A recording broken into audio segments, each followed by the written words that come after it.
What's up, my good people? This your boy CJ Moneyway. Welcome to the Moneyway Show. Hey, today I got my son on with me. Hey, what's your name, boy? My name's Jacoby Young. I'm from Detroit, Michigan. 17 years old. Hey, all right. So, I brought you on today, man, because not only because you're my son and because I love you, but this is things that I want to do because I feel like, for the young people out there, and even for some of the older people out there, man, I think you got a story to tell. I think I know you went through something that was, traumatic, something that was life experiencing, hopefully life changing, but life throws us a lot of curveballs at times. But I just want you to tell the people, man, some of the things that you went through, and particularly that certain thing that you went through last year. So last year, around November, my life took a change. November 15th, something happened that I never thought a million years. I went to jail for a school threat that I made toward my school that I in a million years never thought I would do. And that's when my life took a change. On November 15th, I got processed through the Ferndale Police Department. And I was in a holding cell for about 6 hours before they transferred me to Oakland County Children's Village, where I got fingerprinted, mugshot, changed, and I got took down to the Florida quarantine. About my first 2 minutes there, I was in a fight almost my first 2 minutes on the pod. But I got moved off the pod, moved into the fish bowls, which is another pod, and guards came through, asked what was going on, didn't know what was going on.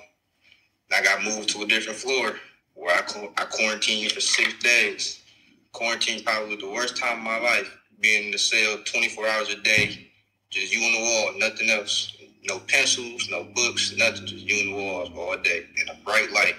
Trying to sleep at night. I think my first 2 days, my first day there, they put me on suicide watch because I wasn't eating nothing. So when you're on suicide watch, they give you just a stout. You got no clothing in that, just the green thing. Then you give you 2 blankets. And I continued not to eat nothing. I think the whole time I was there, I didn't eat. In there, it's a place you don't want to be. Out with times I ain't called my mom about 2 weeks, just because every time I called her on the phone, I would hear her cry. I didn't want to hear that on the phone. When I finally got out of quarantine, it got a little better. Then you can finally be on the floor with other people. But then you on the floor with other people, it's still crazy. You people fighting every day. I seen somebody get pee through in their face. What? Your life in there. Sit back and relax. You're listening to the Moneyway Show. What's up, my good people? This your boy CJ Moneyway. Welcome to the Moneyway Show. Got my boy Rick in the building today. What's up, dog? What's going on, man? Moneyway. If you ain't thinking of Moneyway, you ain't thinking. Hey, man, so... And let me ask y'all something else, too.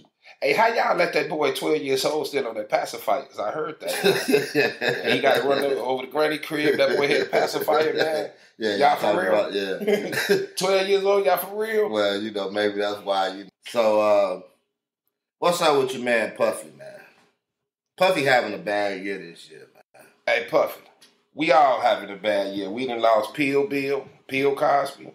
They done locked up R. Kelly, and they gonna finish the year out with you, Puffy. Hey, look here, you think R. Kelly in there singing in the joint, you gonna be a dancing man when you get in there, boy. Man, they gonna have that nigga, man, you think in that More Money, More Problem video, man, you gonna be dancing, boy, for free. Now, we get behind our people, but then, I don't even want to talk, that's your man's, but he really, I'm not really a big Kanye fan. I don't like Kanye. It ain't that it's his music or nothing. I don't like the way he move. I really don't. I don't like the way he move, bro. Period. And I'm never going to wear none of that type of clothing. You would never see the kid and no. I think he's a fashion genius. Nigga, please. I think he's unhinged. And listen. So hold on. No, don't go to no. Explain something to me. Please, before you go any farther. Whatever you gonna say. Explain to me about this fashion genius stuff. The Yeezys. If you look at the Yeezy shoe, the Yeezy shoe mimics slave shoes. His designs, it all mimics slave shoes. Okay, so what's fashion about it's fashionable because white people love Yeezys.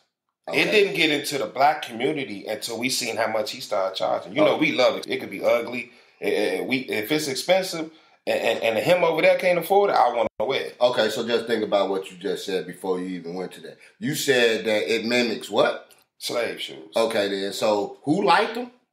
White folks. Okay, then. So why would they like slave shoes? Sit back and relax. You're listening to The Moneyway Show. And that's the understanding of the education. Like you just said, like, because, hey, I wish I could do 80 hours and make my whole 6 figures. Come on, man. You know what I'm saying? That's the good thing about it, because, and I wish I would have went to school so I ain't got to work the whole 140, 150 hours. Even though I will do it, I just know 150 hours ain't right for 2 weeks. You know what I'm saying? I mean, but at the same time, in that same instance, that's the situation that we put ourselves in. True. You know, because although, and we talked about this once before off the record, although, yes, our education system, you know, may not have been like those up there in Indianapolis or, you know, other parts of the area around here, one thing about it is we all had an opportunity to go to secondary school and, you know what I'm saying, to go and get a degree. We all had that opportunity, whether the school system was messed up or not, because it was some same people that graduated with us, that went to school with us, that went out and got them an education. Oh, for sure. So we all had equal playing field. And so that's a cop-out when we say, well, we didn't have the same school system. No, you just didn't put in the work. True. You know, that's just bottom line. True. It just was a lot of excuses being made. A lot of excuses. I seen that, and I even had some. So I know just because I had to go back in 21 to get my high school diploma. You did what? Wait a minute. Say that again.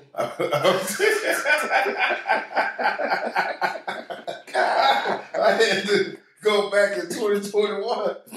And they had me on TV and that. I'm in there with the kids and all. But I respected it because I'm like, man, boy, you're a strong brother. I had to do it, but I recognized before that I was getting all dead-end jobs, barely making $20,000, $30,000 a year, barely making it. Yeah. So as soon as I got my high school diploma, that's when everything changed.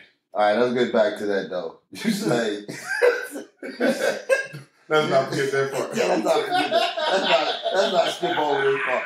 Hey, so you said that you graduated in 2021. That was a couple years ago, right? Yeah. Okay, so a couple years ago you graduated. So I guess the question that everybody want to know is, what year were you supposed to graduate in? 2001. So what? 20 years later. You went 20 years without a high school diploma. And it's crazy because my daughter was just about to graduate that year. And I had enough credits to graduate that year because I was going off and on in school all through those 20 years. Mm-hmm. And I recognized, like, if I sit down and stop playing, I can graduate with my daughter. You're listening to the CJ Moneyway Show with my man CJ Moneyway. Tune in every other Friday to one of the hottest podcasts in the Midwest, where you can hear exciting episodes and up-and-coming artists like myself, even inspiring authors, entrepreneurs, and the everyday man and woman, right here on the CJ Moneyway Show. Let's get it.